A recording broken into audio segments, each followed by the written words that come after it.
Hello, litigators. Court is now in session. Happy New Year to all my beautiful subscribers. So, guys, we have been talking the last 2 days about the Idaho 4 tragedy after we have found out that it was allegedly, possibly Bryan Kohberger who unalived these beautiful souls. If you don't know what unalive is, that is a statement we use on YouTube because we're not allowed to use certain terminology. If you don't like that word, then please clock out of this video because I get so tired of people complaining about words I use. You don't like it, please don't watch the video. Anyway, so the family has released this statement, guys, about their indications of what they feel right now. Happy New Year, Valerie. All right, so let's read the article from the family. This was a press release from the Coburger family, and they say, first and foremost, we care deeply for the 4 families who have lost their precious children.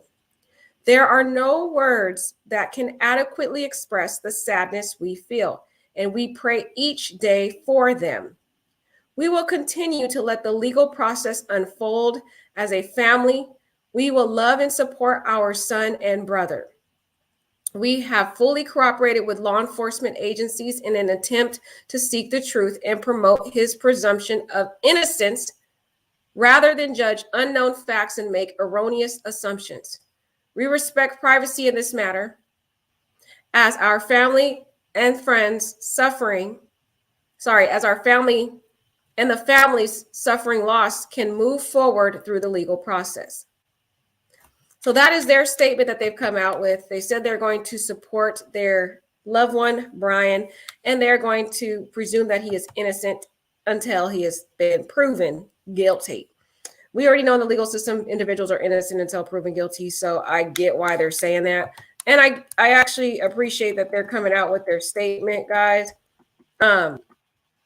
Because unlike in the Bryan case with Gabby Petito, their family didn't say anything. And that's what really made people irritated because they never mentioned anything. They never gave a statement really, or they took too long to even say anything about it. So they did eventually give a statement, but it was kind of delayed. So the fact that they're jumping on it and giving a statement, that's cool. And I get that they're going to support their loved one. They're probably just as shocked as anyone else. I appreciate that they show empathy in their statement. So what else can you ask for? You guys let me know what you think about the family's released statement here. In the statement, Jason Allen Labar, Chief Public Defender and Counselor for Coburger, says the family has fully cooperated with law enforcement agencies in an attempt to seek the truth and promote his presumption of innocence. Okay, so they're saying the public defender wrote this statement.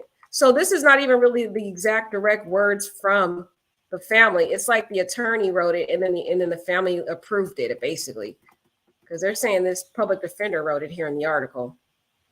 Also in the statement, the family expresses interest in letting the legal process unfold, saying, as a family, we will love and support our son and brother. So that's what they're saying over here, guys. What do you guys think about this statement? What's your opinion on it? In an exclusive 22-minute interview with News Nation, graduate student Benjamin Roberts says he remembers Kohberger as typically being stressed and exhausted. And I actually have an article to share with you related to that because there is a neighbor that has come out also. And this neighbor has come out and she is stating that Bryan Kohberger never slept. That's kind of disturbing. So let's read what the neighbor had to say. So this article here is from New York Post. They say, the neighbor says the accused Idaho alleged killer, Bryan Kohberger, never slept. Isn't that disturbing? What do you guys think about that? That's kind of weird. And it kind of, the fact that he never slept kind of goes towards establishing that he could have more than likely unalived the Idaho 4, because if he's up all night, all crazy hours of the night, then yes, it's understandable that he would have the time and the capability to drive over there within, 8 miles away and unalive these individuals at around 3 or 4 because he never sleeps. So let's read this neighbor, what this neighbor had to say. Bryan Kohberger's downstairs neighbor said the alleged quadruple slayer never slept and looked too weak to kill. Ooh, she said he looked too weak to kill. Oh my gosh. The neighbor who asked to remain anonymous told the Post Sunday that Kohberger usually kept to himself, but could always be heard at odd hours. Now, even though she said somebody looks too weak to kill, you guys really don't know. You guys just never know how people are, and especially when they have this rage and aggression inside of them, they can develop an internal strength. Look at Ted Bundy. Ted Bundy to me didn't look like a big, strong, overpowering man, but he was able to overpower a lot of women and all kinds of people involved in the case, in the tragedy. So just because someone looks weak to kill, too weak to kill, that doesn't mean anything. But anyways, let's get with what this neighbor says. She got a lot to say, y'all. The neighbor who said she wants to remain anonymous, she said that Coburger usually kept to himself, but could always be heard at odd hours. He's normally a very late night person, going to the bathroom, vacuuming at 1 or 12 in the morning. She said, I have kids, so sometimes I thought of speaking to him or complaining, but never did. It seemed like he never slept because he was always doing something all night. She and her husband were in complete shock when their upstairs neighbor was named as a suspect in the brutal University of Idaho murders that rocked the community. I don't know how he could have killed people because he doesn't look that rough, she said. We are all PhD students here, so it takes a lot of hard work and smarts to get to the point. You don't think someone like that could do something like this. Authorities are executing a search warrant on Coburger Pullman's apartment on the WSU campus. Coburger, who was studying criminology at Washington State University, was living in a student housing that was usually meant for PhD students with families. He moved there in August, the neighbor said. Okay, so he hasn't been there that long. At first, he moved in by himself. We thought his family would come later, but he lived there alone, she recalled. What this criminologist thinks of the Idaho murder case, this is what some of the people had to say here. I don't really want to hear what they got to say. So this is what the neighbor says again. She said she once saw someone who looked like another young female student get out of Kohberger's white car, but they parted ways and went to their own apartments. Okay, interesting. The neighbor, also a graduate student, said she and the accused killer would say hello to each other in passing, and she once heard Coburger bring a woman home. Okay, so he brought a woman to his house before. Interesting. I didn't think he had any women in his life that really wanted to be around him, but looks like he had one woman before, but I don't know how long that lasted. She said she didn't see the woman, but the walls are thin, so she heard Coburger and the woman talking. Okay, so she overheard him in the house. And this is a picture, guys, of the authorities taking out several boxes of evidence from Coburger's apartment, his housing apartment over there. Y'all, they have tons of evidence that just box after box after box. This is going to be a very, very, very in-depth trial, guys. Accused Idaho killer Bryan never slept, period. The state police forensic unit left with bags of evidence on Friday from the Washington State University dorm where suspect Bryan Kohberger lived. Kevin C. Downs for New York Post. Look at all these stuffed bags of evidence, guys. Oh my gosh. That is a lot of bags of evidence that they took from his apartment. Wow. Interesting, guys. I am so ready for this trial. I'm sad that it's not going to happen until like next year or the year after that. You know how many years these things take. Accused Idaho killer Bryan Kohberger. They keep saying the same thing on these notes. They say a neighbor at the apartment complex said Kohberger never seemed to sleep. Kohberger Downs for apartments. Some residents who live nearby told Fox News he kept a low profile. I'd see him go check his mail. That was it. Other than that, I only seen him like twice the whole time. Wow. So he really kind of kept to himself. He'd only go check his mail. He was kind of like a loner.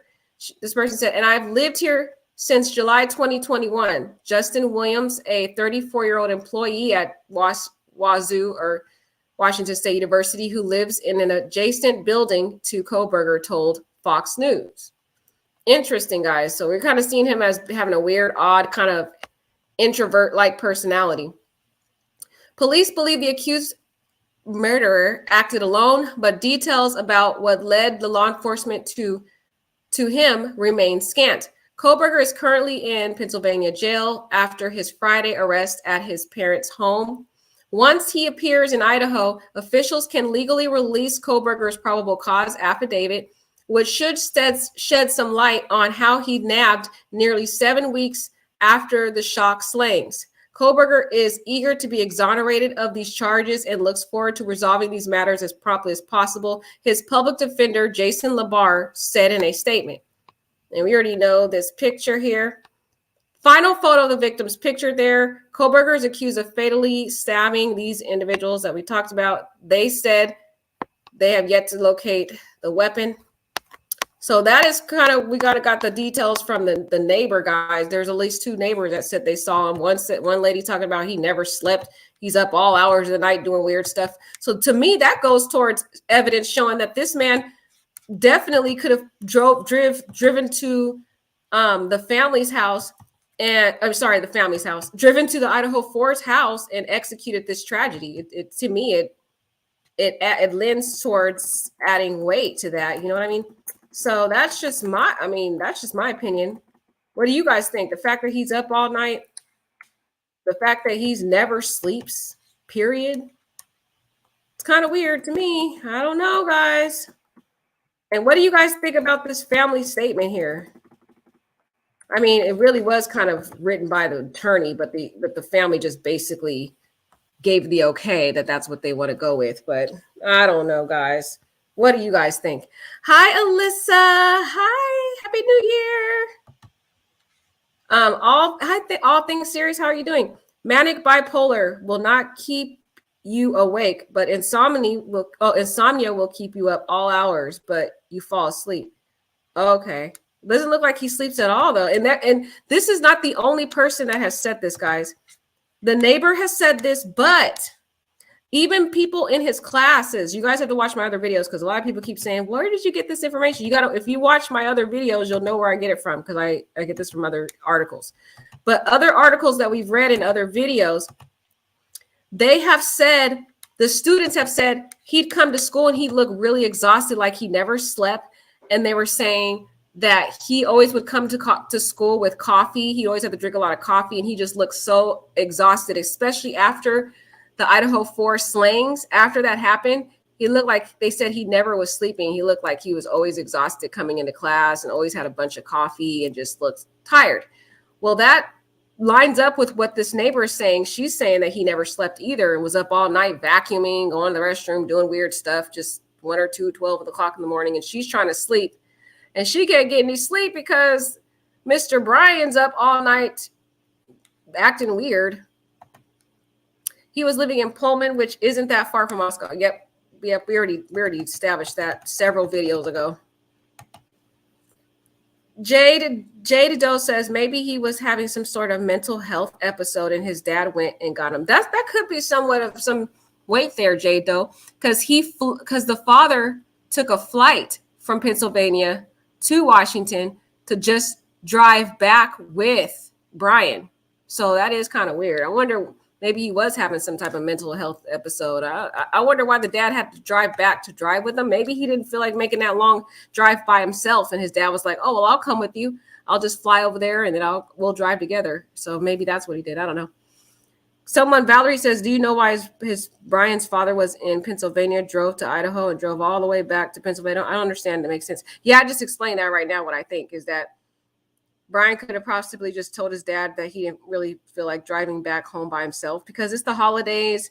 School's out now. People go back to their families for the holidays because school's not in session. So, but this was really convenient for him to go to Pennsylvania too, because he can kind of hide out from the officers too. If they, he wouldn't be really on their radar like that. So it was kind of convenient for him to go to Pennsylvania, in my opinion.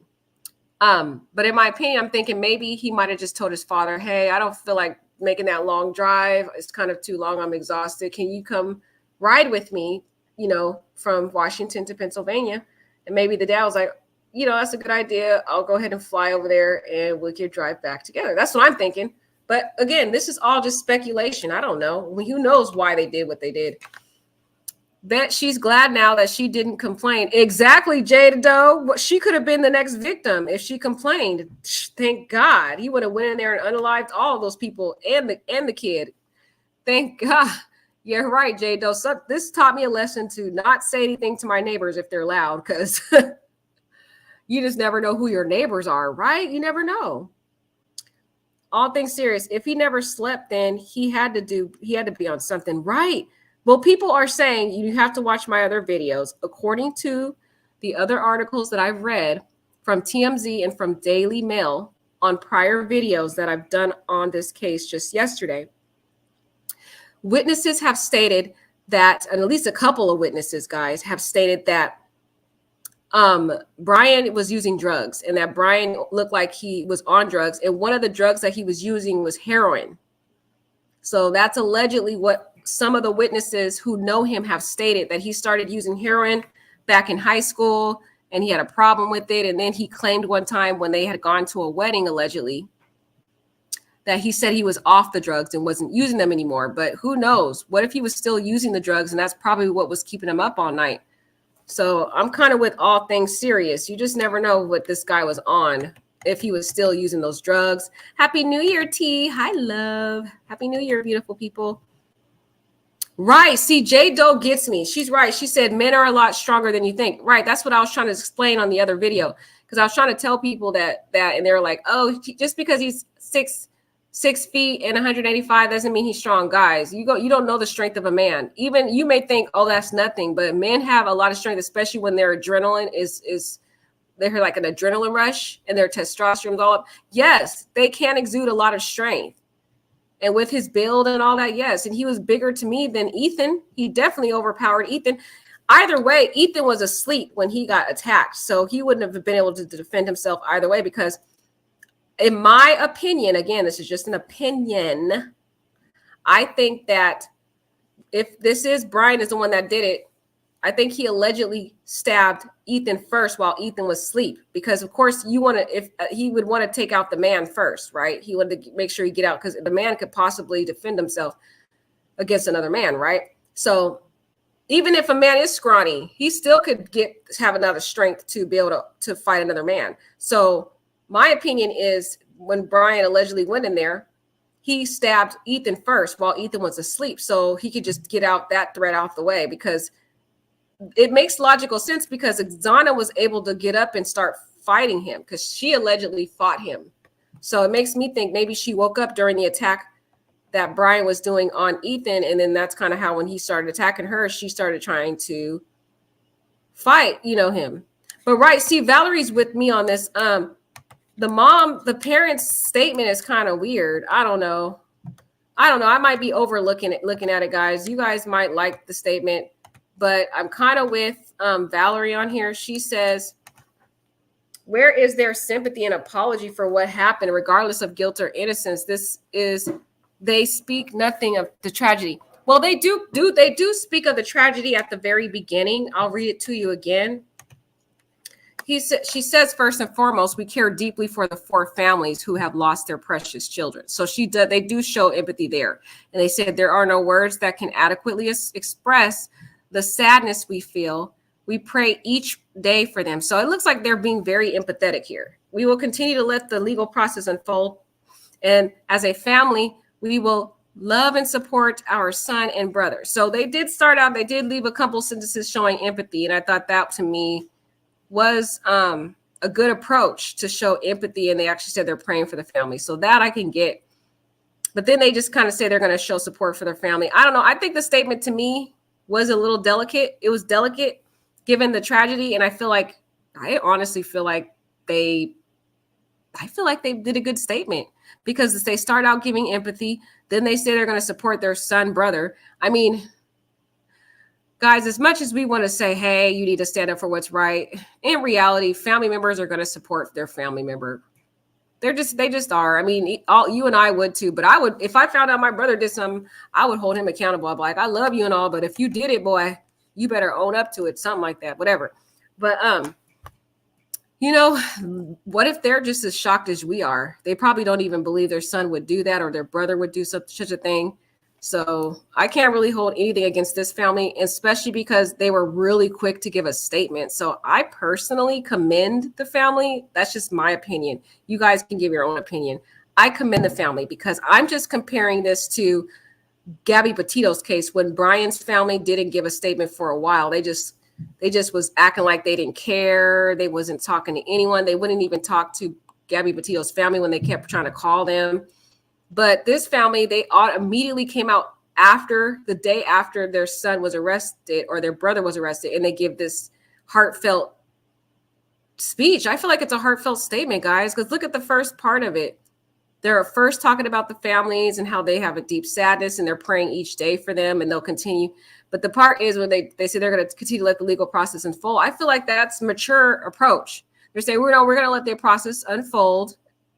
And as a family, we'll love and support our son and brother. We have fully cooperated with law enforcement agencies in an attempt to seek the truth and promote his presumption of innocence rather than judge unknown facts and make erroneous assumptions. See, I honestly think this is a very mature approach.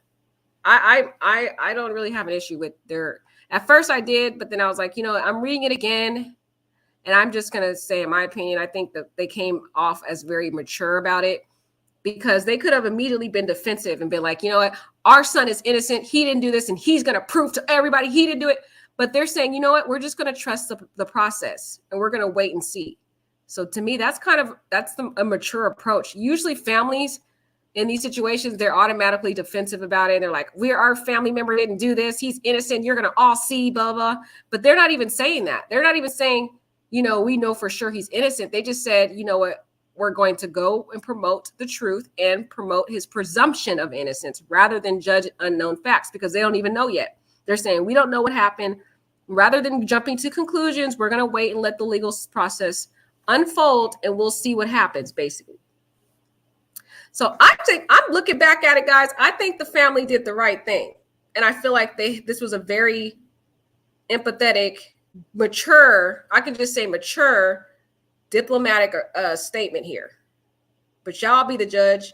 Y'all tell me what you guys think about this family statement here, guys. Because, I mean, I was, me being a little emotional about the Idaho 4, but then I went back and read it, and I'm thinking this is very mature of them. Because they probably are just like the rest of us, shocked, like, oh my gosh, like they probably didn't expect for their family member to be this way, especially Bryan's sister, who is a therapist. She would, and she wrote that disturbing poem that we talked about yesterday. If you have been watching the videos with me, Elisa has been with me. Remember that poem, Elisa, we read from the sister? It seems like they're against violence, even though she said some weird stuff in that poem, but still, she was speaking out against violence. And the mother, who is a substitute teacher, was also kind of promoting the poem as in a way to speak out against the shootings that happened in Texas at that little elementary school. So I honestly I feel like the family in this case is very mature about it. I respect them over the other families that I've seen in other cases, especially in the Cabo 6 with Shanquella. Look how those families are. None of them have given statements. None of them have come out and said anything. They just been quiet, and you can hear a needle drop. That's how quiet they've been. Same thing with the Bryan Gabby Petito case. Family members just didn't say anything, but at least Bryan's family members have come out immediately, just like within a day later.